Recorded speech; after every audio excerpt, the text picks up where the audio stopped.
Bom dia, graça e paz. Mais um dia fez o Senhor por nós, por isso estamos alegres. E nós precisamos treinar a alegria, sabia? Porque o mundo jaz no maligno. A gente vai na rua, a gente olha para as pessoas estão perturbadas. Isso não sou só eu que tô dizendo, não. Eu tava relendo o livro A Bailarina de Auschwitz e ela tava dizendo exatamente isso, a Edith. Ela disse que ela andava em outro país, em outro lugar, e ela via as pessoas assim, fechadas, preocupadas, pegando o telefone, brigando no telefone. E é o que nós temos visto. A gente só não pode entender que esse é o nosso lugar. O lugar da tristeza, o lugar da raiva, o lugar do medo. Esse não é o nosso lugar. Jesus veio para nos dar vida e vida em abundância. O lugar da vida e da vida em abundância, esse sim é o nosso lugar, que foi o lugar que Jesus comprou para nós na cruz do Calvário. Então vamos pedir a ele: Jesus, filho de Davi, tem misericórdia de mim. Você comprou vida e vida em abundância. Eu não tô vivendo isso não, me ajuda? Me ajuda a mudar esse negócio, porque a gente precisa mudar. Porque se a gente não muda, tudo se repete. Hoje é dia 30 de janeiro e vamos falar sobre o propósito da vida. E eu quero começar fazendo uma pergunta para você. Você acredita que a sua vida tem um propósito? E se você acredita que sua vida tem um propósito, qual é o propósito da sua vida? Qual é? Quando a minha mãe tem um surto, em 2006, e tudo na minha casa se desmantela, né? Cai por terra, né? Minha mãe doente, meu pai doente, enfim, minha irmã em sofrimento. Eu falei assim que depender de mim, ninguém vai passar mais por isso, porque eu vou me preparar para ajudar. Ali nasceu um propósito para mim. Quando eu conheci Victor Frankl, ele diz que o propósito da vida dele é ajudar as pessoas a encontrarem o sentido da vida dela. Então, o sentido da vida dele é ensinar os outros a encontrarem um sentido. E ele fala que não existe um sentido único, o meu sentido, meu, não.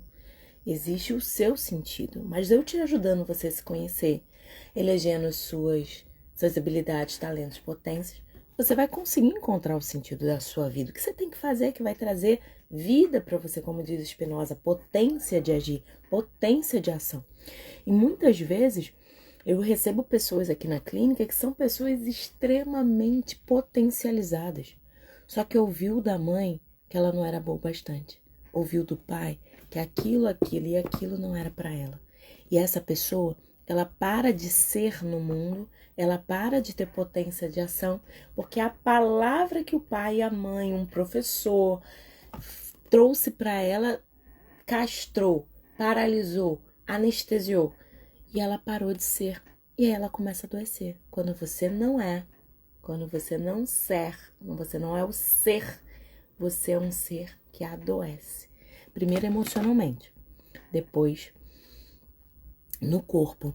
Às vezes o nosso corpo ele traz gastrite, artrite, bursite, todas essas ites que vão trazendo dor pra gente, nada mais é do que um toque, toque, toque, acorda pra viver. Toque, toque, toque, presta atenção. Toque, toque, toque. Só que aí o que a gente faz? A gente adoece, nem sei se eu tenho aqui, eu queria mostrar pra vocês, mas eu nem sei se eu tenho mais aqui. Mas enfim, aqui na minha gavetinha, que fica aqui do lado, que eu já trago a minha água, eu trouxe a caneca, acabou, tá aqui no copo, ó. Tinha sempre uma dipirona, uma neusaldina aqui, viu? Acabou, gente, graças a Deus. Só que eu comecei a perceber que, cara, o que essa dor de cabeça tá falando comigo? Eu não sei, mas eu tô aqui atendendo, apareceu, eu abria, tomava a medicação e assim a gente faz, né? Existem pessoas que são viciadas na neusaldina, que elas já falam assim, me dá duas, porque uma não funciona, me dá duas. E a gente não sabe o que essa doença tá falando com o nosso corpo, o que a gente precisa mudar. Será que a gente tem que parar de ter estímulo aqui, de muita luz? Será que a gente tem que parar de ficar nas redes sociais assim muito tempo? Será que a nossa vista tá com problema e a gente precisa ir ao oftalmo? Será que eu tô comendo muita linguiça e meu fígado tá gritando? A doença, ela é mensagem, ela é informação. Mas o que a gente faz? Cala, tá me atrapalhando. Será que tá te atrapalhando? Às vezes não, às vezes tá te salvando. E você, porque não ouviu, tá adoecendo. Então escuta, sua vida tem um propósito. Existe um propósito em todas as coisas. A Bíblia diz que existe um propósito para todas as coisas debaixo do sol. E eu e você estamos debaixo do sol. Qual o propósito que a gente tem? Qual o propósito que você tem? O propósito da vida. Prossigo para o alvo, a fim de ganhar o prêmio do chamado celestial de Deus em Cristo Jesus. Filipenses 3,14. O apóstolo Paulo está dizendo que ele prossegue, ele vive olhando para o alto para ganhar qualquer prêmio. Até me babei aqui, não. Para ganhar a soberana vocação que está em Cristo Jesus. Então ele prossegue para o alvo, para o alto, porque ele quer encontrar os propósitos, as realizações, as vontades de Cristo Jesus. Ele prossegue olhando para o alto. Diversos filósofos ao longo da história refletiram sobre o sentido da vida, uma questão que naturalmente toma o imaginário humano há muitos séculos. No entanto, essa resposta não está dentro de nós, especialmente porque somos seres criados por um Deus perfeito que delimitou um propósito para cada um de nós e nos adotou como seus filhos. E como às vezes a gente precisa encontrar esse propósito, mas esse propósito ele não tem um fim último. É isso que eu nasci para fazer. Então eu nasci para fazer live. Minha sobrinha fala que eu sou liveista.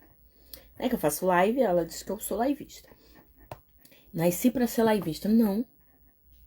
E eu vou te falar, eu sou psicóloga, mas eu amo cozinhar. Se eu não fosse psicóloga, eu seria cozinheira. Mas eu cozinho. Cozinho para minha família, cozinho na minha casa. Adoro fazer churrasco, gente. Eu adoro fazer churrasco. Outro dia a gente foi remar. E aí, quando a gente chegou, os homens estavam batendo cabeça lá para acender a churrasqueira. Eu falei, me dá aqui que eu faço. Enchi. Comecei. Nossa, aí teve um que falou assim, eu vou te chamar lá em casa pra um churrasco. Eu quero ficar na churrasqueira. Vai me explorar? Eu gosto. Ai, coisa de menino é de menino. Não, olha só. Quando eu começo a pensar, isso é coisa de menino, isso é coisa de menina. Isso é coisa de gente alta, isso é coisa de gente baixa. Isso é coisa de gente branca, isso é coisa de gente preta. Cara, eu fico matando o propósito da minha vida. Naquele dia, o propósito da minha vida era fazer churrasco pra minha galera do remo. Ponto. Lani, você faz churrasco todo dia? Não, não trabalho na churrasqueira, eu trabalho no consultório. Então, naquele dia, eu fiz o churrasco pra galera e ficou maravilhoso, porque eu gosto de fazer. Lani, mas você vai fazer isso para sempre? Não, mas eu faço. Quando eu tô lá na casa da minha mãe, eu já ajeito as coisas, vou no mercado, faço a parte, vou no mercado, compro isso aqui, corto a batata, faço maionese. Pra mim, gente, churrasco tem que ter maionese, molho campanha e farofa, tá? Não precisa de arroz, não. Enfim, então eu vou no mercado, compro, vou lá pra churrasqueira, acendo a churrasqueira.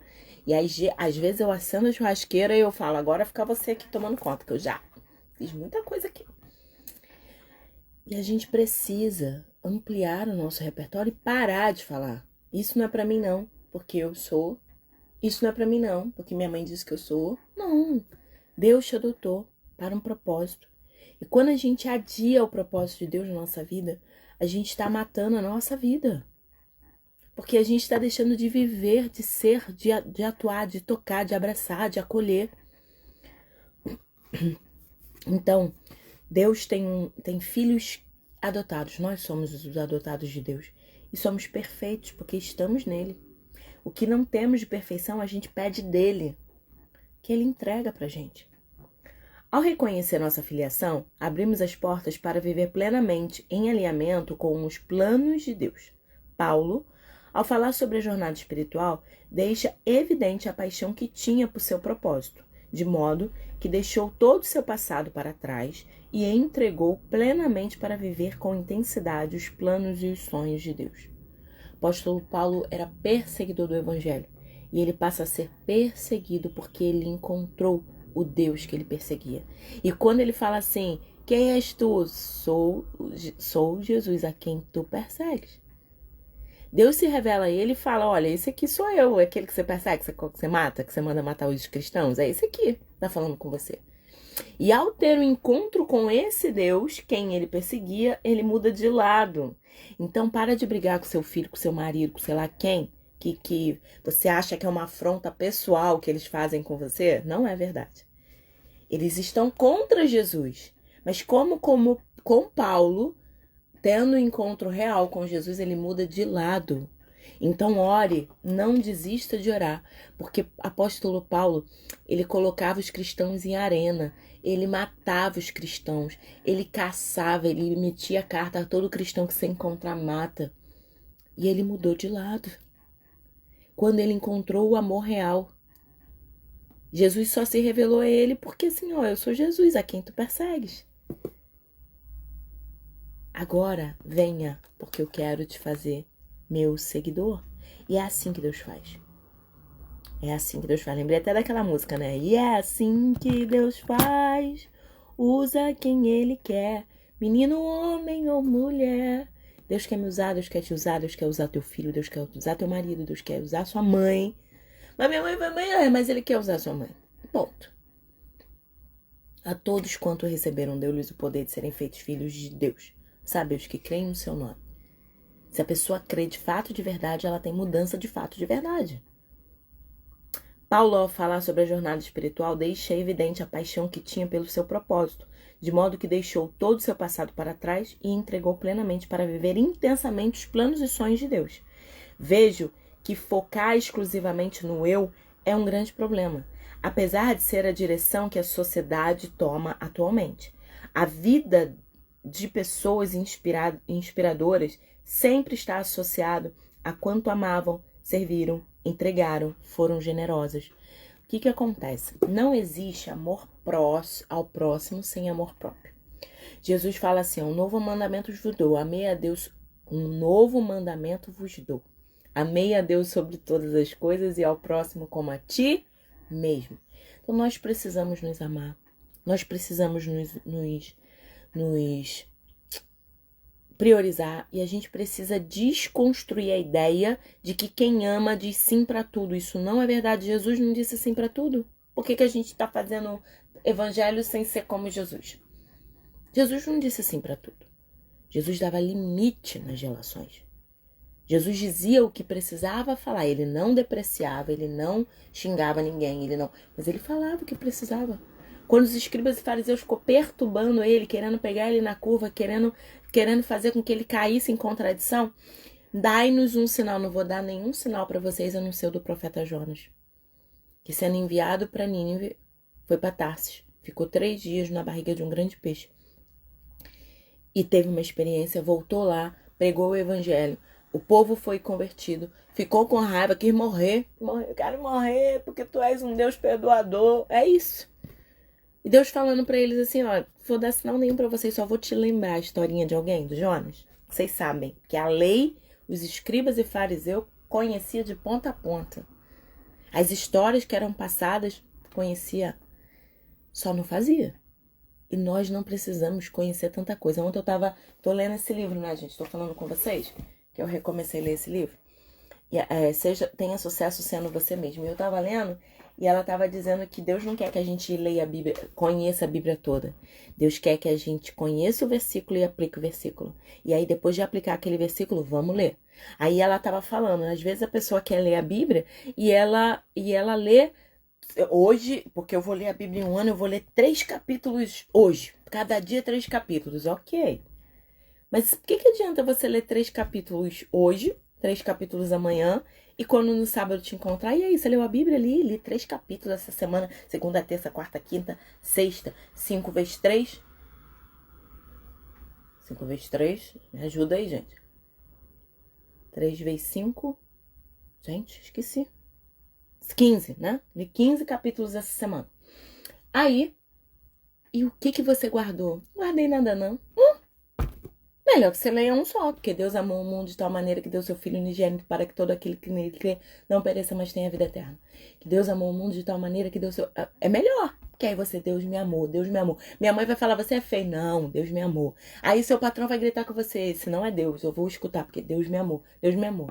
É preferível que você tenha um e coloque em prática do que você conhecer a Bíblia inteira de letras, palavras e fique aqui no mundo das ideias e não consegue compreender, viver. Então é preferível que você faça o pouco bem feito, ok? Direcionar a vida a um caminho de autossatisfação é perigoso e nos leva a viver de forma vazia, buscando prazeres momentâneos e acabando como nos desvirtuando dos planos de Deus. Então eu vivo pelos prazeres, eu vivo pelos desejos. Freud vai dizer uma coisa, Freud vai dizer assim, eu desejo o que eu não tenho. Quando eu alcancei o meu desejo, eu deixo de desejar. Logo, aquilo perde sentido pra mim. Eu desejo, eu quero a caneca, eu quero a caneca, quero a caneca, quero a caneca. Peguei a caneca, não quero mais a caneca. Qual o próximo desejo? Agora eu quero a fita. Eu quero a fita, eu quero a fita, eu quero a fita, eu quero a fita, eu quero a fita, eu quero a fita. Aí tive a fita. Aí, comprei outra fita. Que aí, comprei outra fita. E às vezes a gente vive assim. E aí, por que essas fitas todas estão aqui? Porque eu tenho uma em cada bolsa, tá, gente? É só por isso aí eu peguei aqui. Mas eu dei esse exemplo porque é isso. Às vezes eu tenho 97 estilos e fitas e todos os lançamentos no mercado. Para quê? Para preencher um vazio interno. É assim com as compulsões. Eu como muito, mas eu não sinto nem a comida. Tô sempre vazio. Eu fumo muito, mas eu não sinto nem o cigarro, porque eu tô me enchendo de fumaça, tô sempre vazio. Eu bebo muito, mas aí eu bebo pra não sentir, pra me anestesiar e não viver. Aí eu compro muito pra ter o prazer do pacote chegando, mas eu nem leio. Eu tenho 60 mil livros e eu não leio. Aí eu... Tá entendendo? Vazios. Do tamanho de Deus. Vazios que seriam preenchidos apenas com o amor de Deus. Você está tentando preencher com coisas, com comida, com vícios. Vamos mudar, vamos melhorar nesse aspecto. Viva com foco em Deus não significa ignorar o que acontece na Terra. Pelo contrário, é compreender que quando focamos no que é eterno, buscamos primeiramente o reino de Deus e a justiça, as demais coisas são acrescentadas. Por isso, convido você a seguir em direção ao chamado de Deus que nos levará a viver dias incríveis cumprindo o seu propósito. Nós precisamos não viver, porque tem gente que é chata, né? Eu odeio, olha a palavra que eu usei, eu odeio crente chato. Gente, igual os escribas e fariseus que ficavam tentando pegar Jesus na curva. E Jesus fala assim, por que vocês são pesados na lei, exigindo ao povo fazer coisas que nem vocês conseguem? Vocês são hipócritas. E gente pesada, volta o papai Freud, todo excesso esconde uma falta. Se é pesado, não é amor. É pesado, não é amor não. Pode mudar, porque não é amor. E você pode até se retirar perto dessa pessoa. Eu não quero caminhar com pessoas que falam de Deus. Eu quero caminhar com pessoas que se parecem com Deus. E você? Faça a sua escolha. Viva o que Deus tem para você. E experimente os planos de Deus, que são muito melhores do que o meu e que o seu. Tem um hino que diz, os planos de Deus são maiores que os meus, tão grande que não posso imaginar. Vamos orar? Pai, em nome de Jesus, Pai, eis-nos aqui. Senhor, não queremos mais perder tempo com o que dizem que a gente tem que fazer. A gente quer viver o teu propósito, os teus planos para as nossas vidas. Por isso, Senhor, venha em nosso favor, cumpra em nós o teu querer. E em nome de Jesus, abre nossos olhos, a nossa mente, o nosso coração, para vivermos o melhor que o Senhor tem para cada um de nós.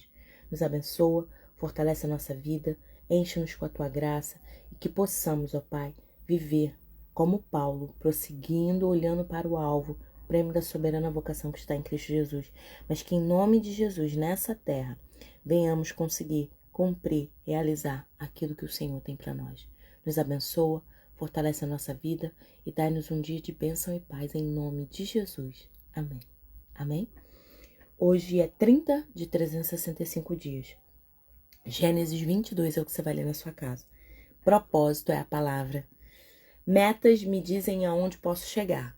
Propósito me levam além do que posso imaginar. Então tenha metas, mas tenha propósito.